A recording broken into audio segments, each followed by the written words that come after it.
मित्रों, आज का विषय है सुबह उठते ही किसका मुंह देखने से लोग रात दिन गरीब होते चले जाते हैं। एक बार माता पार्वती ने भगवान शिव से कहा, प्रभु, आपने किसी को तो इतना धन दे दिया है कि वो पैसों पर सोता है और किसी को इतना गरीब बना दिया है कि वो एक एक रोटी के लिए भी तरसता है।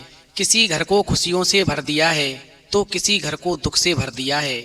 प्रभु, आखिरकार ऐसा क्यों? संसार तो आपने ही बनाया है, फिर किसी को सुख और किसी को दुख क्यों? आज मैं ये राज जानना चाहती हूँ। फिर भगवान शिव कहते हैं, पार्वती, अब मैं तुम्हें एक छोटी सी कहानी सुनाता हूँ, फिर तुम अपने आप समझ जाओगी कि इंसान के जीवन में सुख और दुख क्यों आते हैं। भगवान शिव कहते हैं, पार्वती, बहुत समय पहले हिमगिर नाम के राज्य में राजा चंद्रवीर और रानी सुरभि का शासन था। राजा चंद्रवीर वीरता और न्याय के प्रतीक थे, जबकि रानी सुरभि अपनी बुद्धिमता और दयालुता के लिए प्रसिद्ध थी। चारों ओर हरियाली, खुशहाल प्रजा और संपन्नता थी, लेकिन उनके जीवन में एक बहुत बड़ी चुनौती थी जो उन्हें चिंता में डाल देती थी। चूंकि राजा के 3 पुत्र थे, सबसे बड़े का नाम अरुण था, मझले का राजकुमार था और सबसे छोटे पुत्र का नाम अंशुमान था। यानी राजा का सबसे बड़ा बेटा साहसी, महत्वाकांक्षी और थोड़ा सा अहंकारी था। वहीं जो बीच वाला था वो शांत स्वभाव और समझौतावादी था। वहीं तीसरा बेटा जो सबसे छोटा था वो बहुत ही चंचल था। इस प्रकार भाइयों के स्वभाव में इतना अंतर था कि वो अक्सर छोटी छोटी बातों पर झगड़ते रहते थे। वहीं राजा और रानी का सपना था कि उनके बेटे हमेशा एकता और आपसी प्रेम के साथ में राज्य की जिम्मेदारी संभालें, लेकिन तीनों भाइयों की आपसी खींचतान ने परिवार और राज्य में तनाव पैदा कर दिया था। इस प्रकार समय धीरे धीरे गुजरता गया। वहीं एक रात्रि को जब महल में चंद्रमा अपनी चांदनी बिखेर रहा था तो रानी ने राजा से कहा, महाराज, मैं अपने बेटों को लेकर बहुत ही चिंतित हूँ, उनके व्यवहार से बहुत ही चिंतित हूँ। यदि वे ऐसे ही लड़ते झगड़ते रहे तो राज्य का भविष्य क्या होगा? क्या हम उन्हें सच्चे नेतृत्व और परिवार के महत्व का पाठ नहीं सिखा सकते? वहीं रानी की बात सुनकर के राजा कहने लगा, तुम ठीक कहती हो रानी, केवल उपदेश देना पर्याप्त नहीं, हमें कोई ऐसा उपाय करना होगा जिससे वो स्वयं समझ सकें कि परिवार और सहयोग का क्या महत्व है। भगवान शिव कहते हैं, पार्वती, इस प्रकार राजा ने अपने मंत्रियों को बुलाकर के उनके साथ में एक योजना बनाई। इस प्रकार राजा ने अगले दिन अपने तीनों बेटों को बुलाया और उनसे कहा, देखो, तुम तीनों को मैंने अलग अलग जिम्मेदारियां दी हैं, लेकिन मैं देखता हूँ कि तुम में हमेशा आपसी तालमेल की कमी रहती है। इसलिए मैं तुम तीनों को एक परीक्षा में डालने जा रहा हूँ और तुम में से जो भी इस परीक्षा को पार करेगा वही इस राज्य का अगला राजा बनेगा। फिर तो राजा की नई घोषणा सुनकर के तीनों भाई चौंक गए। वहीं सबसे बड़े भाई ने सोचा, अरे, ये काम तो मेरे लिए बहुत ही आसान होगा, क्योंकि मैं अपने दोनों भाइयों से ज्यादा बहादुर हूँ। वहीं बीच वाले भाई ने सोचा कि मुझे संयम रखना होगा, शायद यही परीक्षा का मर्म होगा।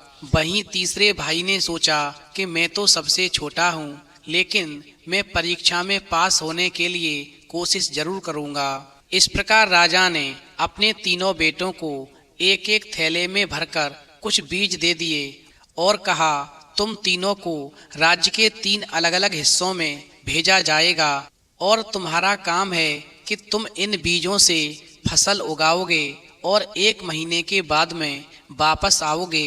यानी तुम तीनों में से जो सबसे अच्छी फसल लेकर आएगा वही राजा बनने का अधिकारी होगा। इस प्रकार राजा के बड़े बेटे को राज्य के उत्तरी हिस्से में भेजा गया, जहाँ पर भूमि पथरीली और कठोर थी।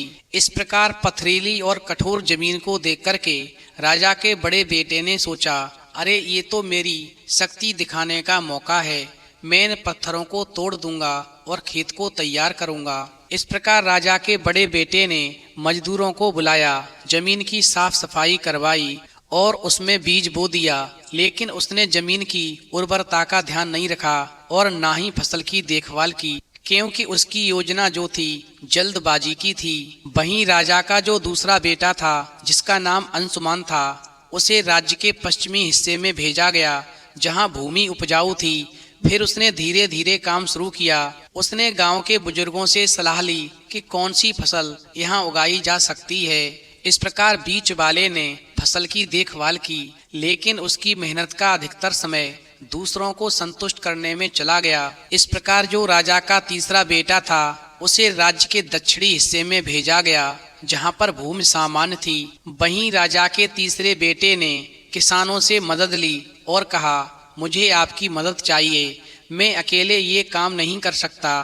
फिर तो किसानों ने खुशी खुशी राजा के तीसरे बेटे की मदद की। इस प्रकार उन्होंने सामूहिक प्रयास से खेत को तैयार किया, उसमें बीज बोया और फसल उगाई। वहीं राजा के तीसरे बेटे ने हर किसी को उनके काम करने का, किसान और मजदूरों को इनाम दिया और उन्हें परिवार की तरह अपने साथ रखा। इस प्रकार 1 महीने के बाद में जब तीनों भाई दरबार में लौटे, तो राजा का सबसे बड़ा बेटा जो था, उसकी फसल बहुत ही कमजोर थी, क्योंकि उसने केवल अपनी ताकत पर भरोसा किया था। वहीं राजा का जो बीच वाला बेटा था, उसकी फसल ठीक थी, लेकिन उसने समय और संसाधनों का सही उपयोग नहीं किया था। वहीं राजा का जो सबसे छोटा बेटा था, उसकी फसल दोनों भाइयों से सबसे ज्यादा अच्छी थी और वो अपने साथ में किसानों और मजदूरों को भी वहां लेकर आया था, जिन्होंने फसल तैयार करवाने में उसकी मदद की थी। इस प्रकार जब राजा ने अपने तीनों बेटों का काम देखा, तो सबसे छोटे बेटे से पूछा, बेटा, तुम्हारी सफलता का राज क्या है? वहीं राजा के छोटे बेटे ने बताया, पिताजी, मैंने समझा कि अकेले कुछ भी कर पाना संभव नहीं है, इसलिए मैंने गांव वालों को अपने परिवार की ही तरह माना और उनकी मदद ली, और उनकी मेहनत से ही ये फसल तैयार हो पाई है। इस प्रकार राजा मुस्कराए और बोले, तुमने सही पहचाना, सच्चा नेतृत्व दूसरों को साथ लेकर चलता है। परिवार और समाज एकता से ही आगे बढ़ता है। वहीं रानी ने अपने तीनों बेटों से कहा, हमेशा याद रखो, परिवार केवल खून का रिश्ता नहीं है, ये एक ऐसा बंधन है जो प्रेम, सहयोग और समझ से मजबूत होता है। यदि हम स्वार्थ में डूबे रहेंगे तो सब कुछ टूट जाएगा, लेकिन अगर हम एक दूसरे की भलाई का सोचेंगे तो हर समस्या का समाधान मिल जाएगा। इस प्रकार राजा के बड़े बेटे और बीच वाले बेटे को अपनी गलतियों का एहसास हुआ। फिर उन्होंने वादा किया कि आज से वो अपनी कमजोरियों को दूर करेंगे और मिलकर के राज्य को संभालेंगे। वहीं छोटे भाई ने कहा, भाई, यदि हम मिलकर काम करेंगे तो हमारा राज्य स्वर्ग बन जाएगा। यही हमारे माता पिता का सपना है कि हम अपने राज्य को स्वर्ग बनाएं। इस प्रकार तीनों भाइयों ने अपने अंदर से द्वेष भावना को दूर किया और एक दूसरे को गले लगाया। इस प्रकार राजा चंद्रवीर ने ये घोषणा की कि अब से तुम तीनों मिलकर ही राज्य की जिम्मेदारी संभालोगे, यही परिवार की ताकत है। अंत में भगवान शिव कहते हैं, पार्वती, जिस घर के लोग हमेशा मिलकर रहते हैं, आपसी प्रेम और सहयोग से रहते हैं और सुबह उठकर एक दूसरे का प्रसन्नता से भरा हुआ चेहरा देखते हैं, कभी ईर्ष्या से भरा हुआ चेहरा नहीं देखते, ऐसे घर में हमेशा खुशियां रहती हैं। लोग अपनी मंजिल को आसान कर लेते हैं।